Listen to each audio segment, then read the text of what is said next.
അന്താരാഷ്ട്ര യോഗാ ദിനാചരണത്തോടനുബന്ധിച്ച് ചേർത്തല കാവിൽ saint Michael's ഹൈസ്കൂളിൽ യോഗാ ദിനാചരണം സംഘടിപ്പിച്ചു. വിദ്യാർത്ഥികൾക്ക് യോഗയുടെ പ്രാധാന്യം പരിചയപ്പെടുത്തിയും പരിശീലനം നൽകിയും പരിപാടി ശ്രദ്ധേയമായി. കാവിൽ സെന്റ് മൈക്കിൾസ് ഹൈസ്കൂളിൽ സംഘടിപ്പിച്ച അന്താരാഷ്ട്ര യോഗാ ദിനാചരണ പരിപാടികളുടെ ഉദ്ഘാടനം യോഗാചാര്യൻ എം.ആർ. ബാലചന്ദ്രൻ നിർവഹിച്ചു. തുടർന്ന് വിദ്യാർത്ഥികൾക്കായി അദ്ദേഹം യോഗാ പരിശീലന ക്ലാസ് നയിച്ചു.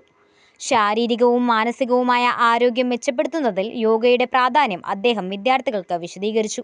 ഇത് പതഞ്ജലി എന്ന് പറഞ്ഞൊരു മഹർഷിയാണ് ഈ ശാസ്ത്രം പല പുസ്തകങ്ങളിൽ നിന്ന് ക്രോഡീകരിച്ച് പാതഞ്ജല യോഗസൂത്ര എന്ന ഒരു ഗ്രന്ഥത്തിന് ജന്മം നൽകിയത്. ഇതിനെ അഷ്ടാംഗയോഗം എന്നാണ് പറയുന്നത്. പൊതുവെ ഇതിനായിട്ട് 8ആയിട്ട് തിരിക്കുന്നുണ്ട്. അതുകൊണ്ടാണ് ഇതിനെ അഷ്ടാംഗയോഗം എന്ന് പറയുന്നത്. അത് യമം, നിയമം, ആസനം, പ്രാണായാമം, പ്രത്യാഹാരം, ധാരണ, ധ്യാനം, സമാധി, അങ്ങനെ 8 എണ്ണമാണ്.